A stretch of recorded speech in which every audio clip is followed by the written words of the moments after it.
on online marketplaces, retail, for something similar, and I was looking at, right around $500, $600, $700, and on Facebook Marketplace, I picked this up for $35.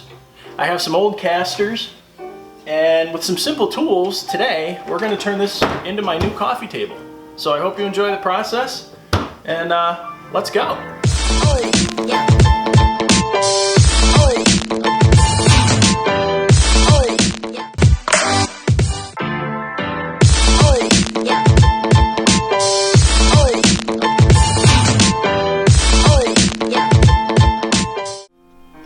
So here she is, the beautiful little tool chest, and I could tell by the pictures online this was an older chest because of the hardware here. It looks like wrought hardware that would have been hand hammered back in the 1800s or so. Just the style of it and the dimensions of it made sense, and there was a picture of the inside. I don't think this necessarily is, I don't think this is original, because inside you'll see evidence of an old actual skeleton key lock. But as I looked around, let me see if I can find a spot. If you look very closely right in here, these little lines told me that this is probably a dovetailed chest. So the original section of it is dovetailed, and these were probably added on later, or perhaps put on originally to protect those dovetails, but my goal here is to take these off and really clean those dovetails up and give that construction sort of a highlight in the remake of this. I already started scraping just a little bit to see what I'm up against for removing finish, and it looks as though, obviously it's red. I think before that was blue, and I'm torn as to if I should just sand it all away or if I should use some chemical stripper just to lightly take away layers. There's a chance that this could have been an industrial piece that was used in a business and has original lettering on it. I'm not quite sure yet, but that's definitely something I would like to retain if it is there. On the inside, this has been painted again, dark brown, and more evidence that this is an older piece. These pieces of leather that are nailed on were there to retain hand saws and different tools on the lid, and these clips here are also indicative of an older tool chest from the 1800s. These hinges definitely look older. They've got the straight screws. And these small shelves on the inside are where trays would have been that would have slid back and forth to give extra storage. And if we look right here, there's a mortise where an old lock set used to be. Let's see if I can focus in on that. Come on. No, not gonna. But anyway, there's a recess there where an old lock used to be. So you've got lots of character here. These edge moldings and things that are put on are definitely either added later or original, but a lot of them are kind of in rough shape, and I think through sanding we'll be able to get a lot of that out. And my goal here is to have it look old, but have it evident that it's been given attention with a new finish and sort of a modern feel. The top is very, very worn, which excites me because all of these little divots and places where there's dents and scratches, the old finish is going to stay in those even when I resurface the top. So when I sand that, I want to retain that. I want it to show its age, its character, but I want it to look refined, and that will happen with a more wood tone by the time this is over. So that is the chest, and I think the first thing we're going to do is take these little side moldings off and see if indeed there are dovetails underneath that.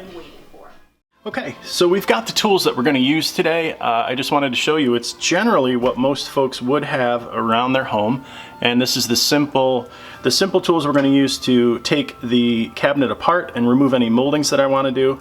This obviously is a knife, just a utility knife that uses regular blades. This one has, you can exchange sides, you can switch sides pretty easily. So that's that, just a simple knife. A simple putty knife, which helps to So you can use this to score any joints that would have heavy paint in them. Use this to squeeze in between there, and from there you can use, once you get a gap opened up, you can use a prying bar like this to remove moldings. This, obviously a straight screwdriver. For most fasteners that are on old pieces, they are usually straight screwdrivers. A hammer to persuade any of these into what they need to be doing. These are the best pinchers, the best pliers that I have for grabbing onto fasteners and then removing them carefully. If need be, on any other project, you can slip a piece of wood or a scrap underneath here to stop marring the surface. On our project, obviously, it's pretty beat up already, so we can just use that directly on the surface. This is sort of a specialty tool. And what I use that for is to use this tiny point to dig any paint or finish out of the flathead screws so that I can get a little bit better purchase on those screw heads to remove those. So for what we're gonna do first, these are the tools to start it out, and they're pretty simple tools that anybody could have at home, or if they don't, they're pretty inexpensive to pick up. Most of these can be picked up at garage sales or barn sales, or maybe a relative that has that old toolbox that's sitting around and they don't really use them. You know, start to acquire the tools that you'll need to do refabs like this. Awesome. Great. Okay, so my first goal is to remove these moldings here and reveal that corner construction, and to see if we have what I think is a dovetailed box section. So I'm going to take my knife, and anywhere that I see that there are joints, I'm just going to score those joints. This, inside of here, and inside of here, and around the edges. And what that helps do is break any paint lines that there are, and even in here. And then take my putty knife and try to work that underneath those and begin to pry those off, and that will create a little bit of space for my other tools to fit in there. Okay, so there we go.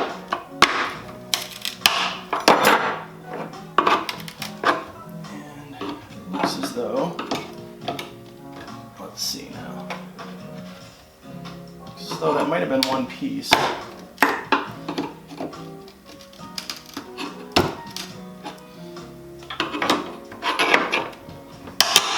Here we go. And there's this here. There we are.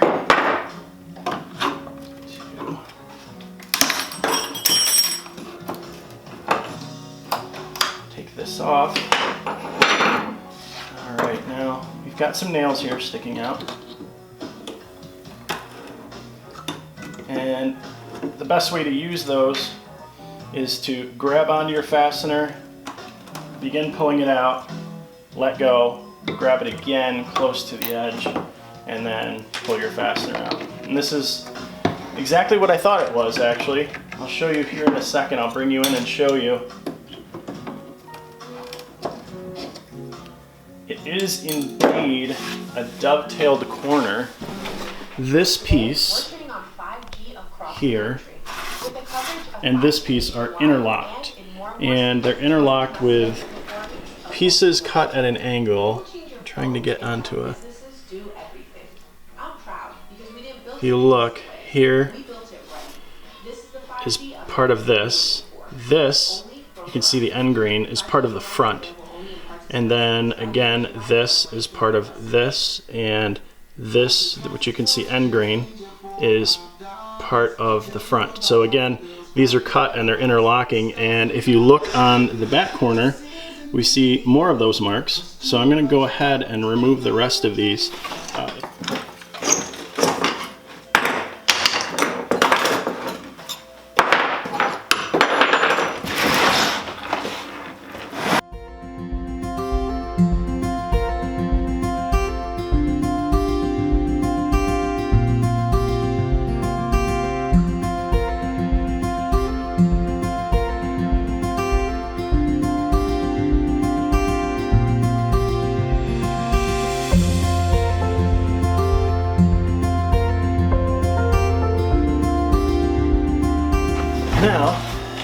remove this hardware.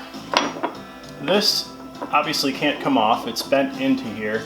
We've got 1, 2, 3, 4, 5 screws on this, plus it's been painted in over the years, so I'm going to score around the edges of it with my knife. Very carefully. That will break the bond that the paint has created over the years, or finishes, whatever the finishes may be. I think what I'll do is put these right back on, but I want to clean these up and get the paint off, and then reinstall them. So the spot that they're covering will be the same spot, same screws.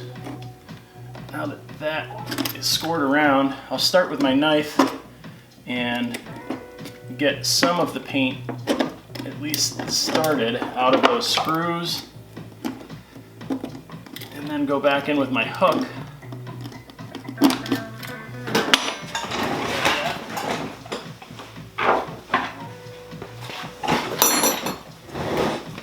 and scrape more of that out there. There we go.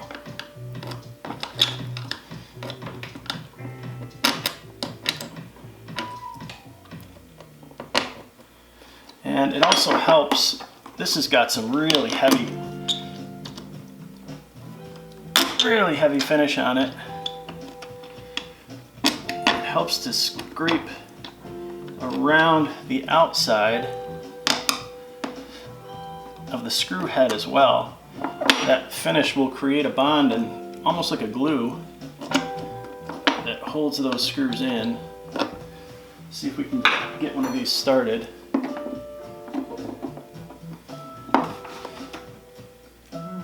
Right. What I like to do is start with a tightening motion and then kind of in little bursts get a motion going, backing it out, and that gets the threads riding in the grooves that the screw created within the wood. Got to remember there's a chance that these have been in here for over 100 years. And we got that one. So I got the top 3 screws out, and it took some doing actually. I did take the hook and I tried cleaning out the slots for the screws, and what I found in the top ones is that actually some rust had built up in there. Some rust had built up, and then paint was put over the top of that, so just scraping the paint off didn't really clean the rust out. And what I do for that is I take my screwdriver and start it in the edge here and just hammer this in and along the edge. So hammer it up through the screw slot, sort of digging out the rust.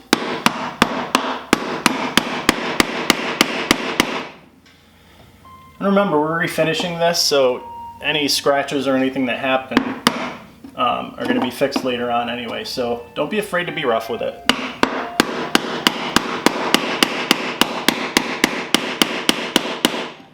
There we go. Now that makes the slot much deeper to be able to get, hopefully I can do this. There it goes. Just start it slowly with little turns, and once it breaks that old finish and begins to work itself out, it will come out. There we go. What you don't want to do is strip the head. So if you feel like your screwdriver is going to begin to slip in the head, stop and clean out the groove more and go back in. And I'll show you how these screws have deteriorated over time. We'll end up putting new ones in. Let's see if I can get this one.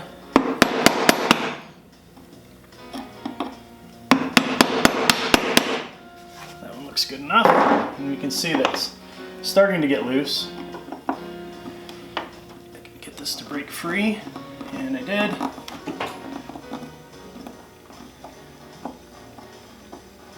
go.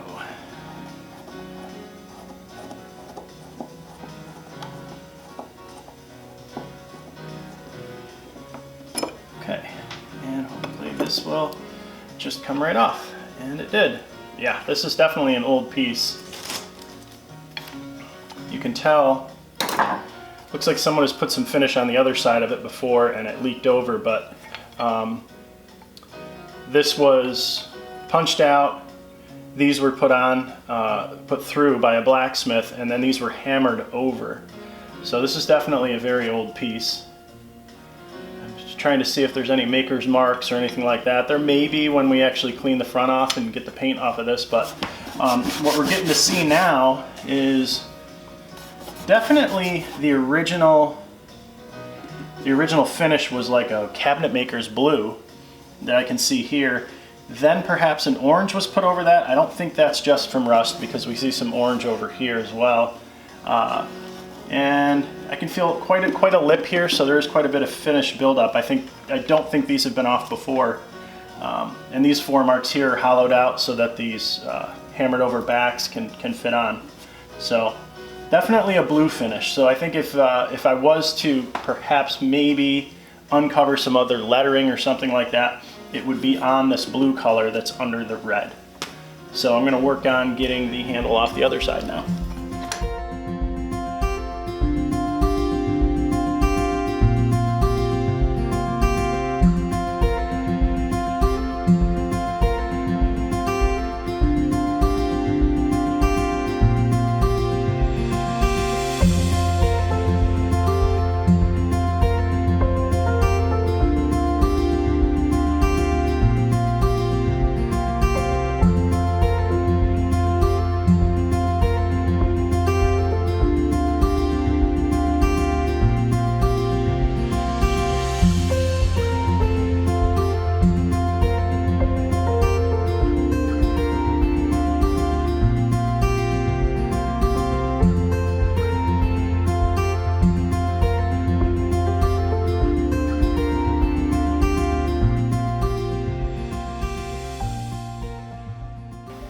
And now we'll remove the latch hardware.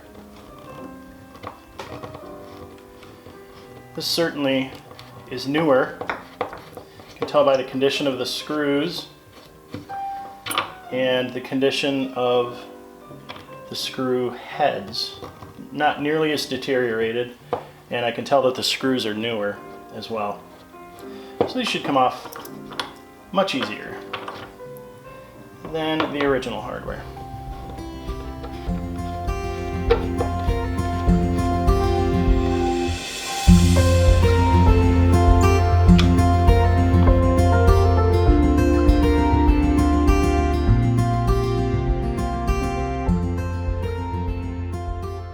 On the inside, there's a chain that retains the top from slipping any further back.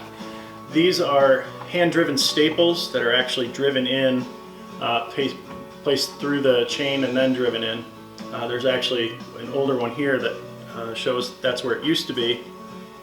And then we have some hinges here that I will show you in greater detail. May not be original, or maybe, but there are some old mortises for the hinges that show perhaps where old ones used to be before this was sort of fixed up and refurbished. And then I'll get a light shining in here too and show you where there used to be an escutcheon and a locking mechanism. Okay, you can see here where that is held on with a staple right there. And then on the inside right there is where that escutcheon used to be, and you can see the old keyhole, space where the keyhole used to come through, and then in that space there used to be a lock. And corresponding to that in the lid is a mortise where there would have been probably a brass plate or something that the locking mechanism would have hooked into. And right now I've got to take that staple out and the staple down here that's holding that. The hinges, as you can see, are screwed in right now with these screws, but there are evidence of previous hinges having been on it. So that's definitely proof of its age.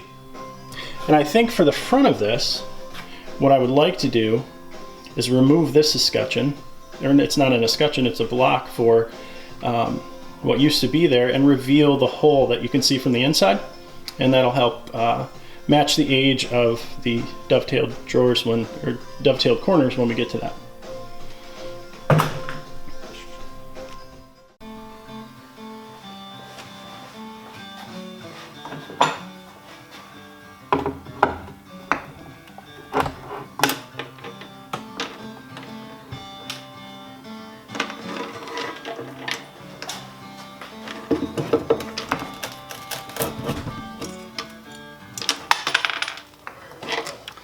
Okay, now we'll take the hinges off.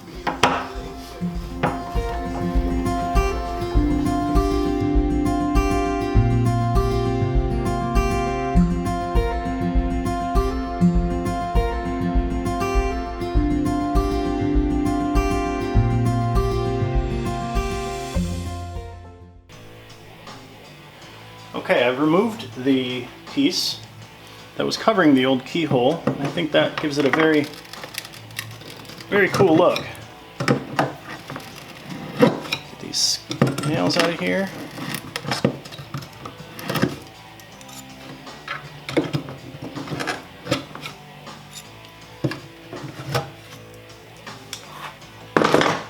So I've started to sand here, and you can see most of the red is coming off, the blue is coming off with the red, and I don't think there are any signs of old logos or anything on this, nothing that I could see anyway. So what I'm going to do, and this is with a pretty coarse grit, about a 60 grit, which is necessary to cut through the thick red paint, is continue until all of these areas are evened out. I don't dislike the blue. I do like how red is buried down in those cracks, so I think blue and red is going to become our theme, secondary to the dark stain that will go on it next. But for now, it's more sanding.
So in this section here, this is where we removed the block that had the newer hardware on it before. The keyhole is not centered in here in between, which didn't matter much before. But what I'd like to do is, instead of having such an abrupt angle here, have this at a 45-degree angle. And when I do that, I'm going to cut these sides, obviously. I'm going to cut this side first, and then I'm going to be able to set back this side a little bit before my cut. And that will make it so that this is centered. And this is a little bit more gradual instead of being such an abrupt turn. And then the profile of these moldings will also disappear into that 45. It should be a pretty nice effect. Okay, now that those are cut and sanded in, I will continue sanding the rest of the chest. One thing that I didn't speak specifically to is the sander I'm using. I have sort of a specific setup that you may not have at home. I've got my vacuum hooked up to the sander, and the vacuum is special in that when I turn the switch on for the sander, the vacuum also turns on, and then it runs for 5 seconds after I turn the sander off to continue extracting the dust even after I turn it off. It's a luxury. I just happened to come across one at a tool sale where I got it at a discount. You could certainly hook yours up to a shop vac or work outdoors where there's more ventilation and afford yourself a little distance from the dust in that way, but I don't really get a lot of dust in here sanding in this manner. So let's get to this side.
One thing that I have that most people probably don't know about, this is basically a giant eraser, but it's for cleaning sandpaper.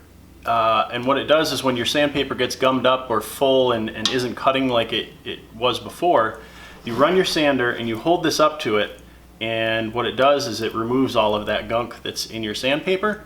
It's generally mostly used for like disc and belt sanders that are stationary tools, but it also works on this, and hopefully the camera can pick it up.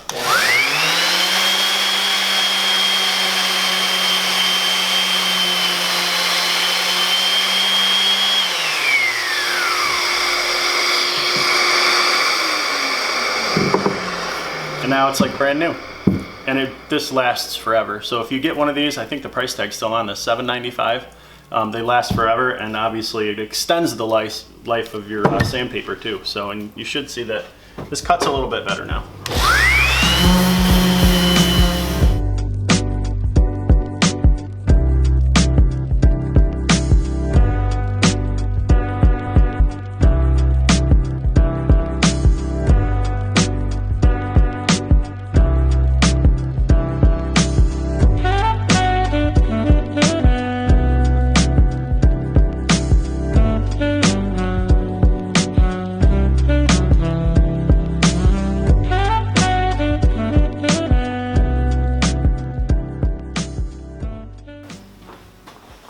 One thing I noticed while sanding is that this finish, the red finish, is super hard, and sanding with an aggressive grit even was just sort of skimming across the top.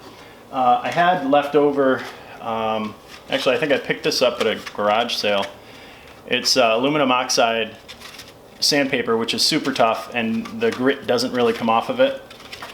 It's a 36 grit, and I found that if you imagine this is like 1,000 little scrapers basically on paper, it's more aggressive and actually takes the red off quicker.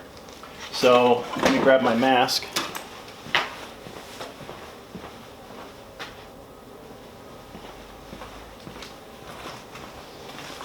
And I'll show you how much quicker this comes off. And then I follow up with a sander, the Random Orbit sander after. Remember, there's blue under the red, so you'll see the the blue appear.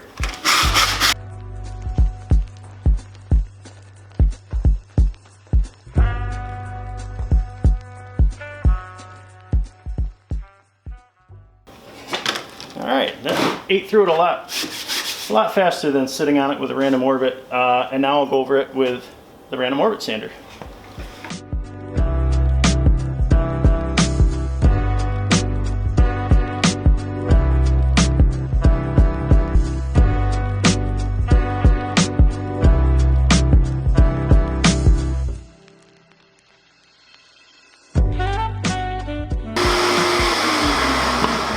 Okay, now the cabinet box itself is all sanded.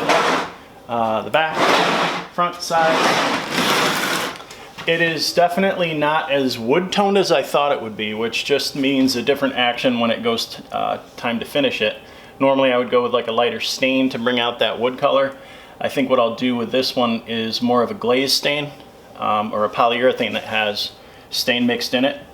And that way it'll top coat everything that's there and be its own color rather than just coloring the originals. So now we have to move on to refinishing the top surface.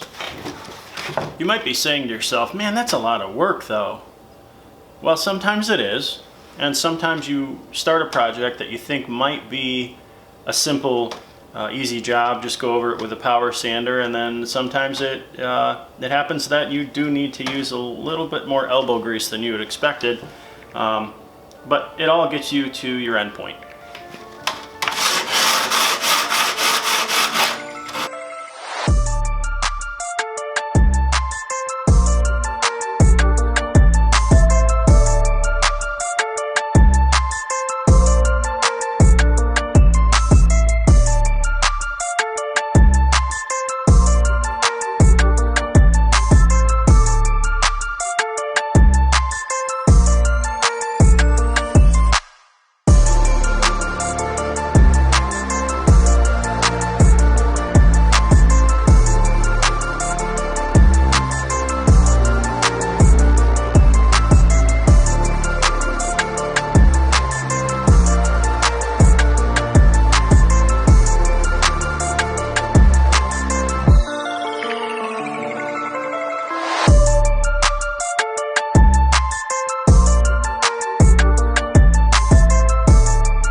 Okay, so as you saw, as I was sanding, these pieces are loose on the sides, and I've got my finish nails here. I'm just going to drive a few in new holes to secure it.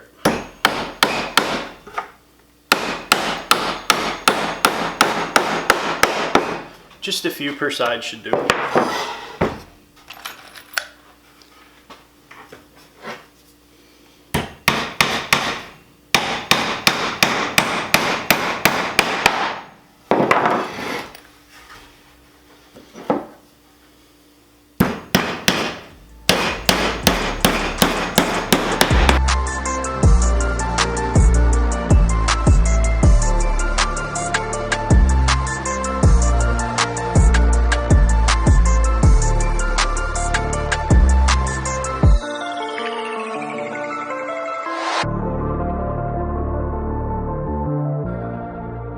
Now the top is attached, header has all the edges attached.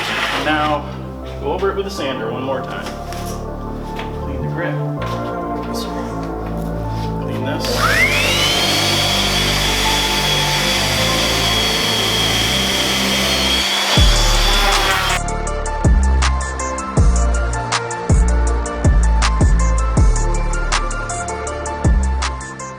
One thing that happens when you're doing a project like this is you notice that you need a tool, so you go grab it, or you need some clamps and you grab it, and then you're done using it and you put it away, or you don't put it away, you just set it aside, and then you end up with a bunch of scrapers and saws and all sorts of stuff that you don't need right now, in the point of this project, we're done making all of the huge mess. Our pieces are sanded, so we're not going to sand anymore as far as the rough sanding. And we're not doing any more cutting right now or sanding too much. So it's time to, what I do I call it a reset. So you just take a break. You're not working on anything except for putting your tools away and cleaning up a bit, because we are going to be doing finishing next and we don't need all of the dust all over. So clean up. Watch how fast I can move.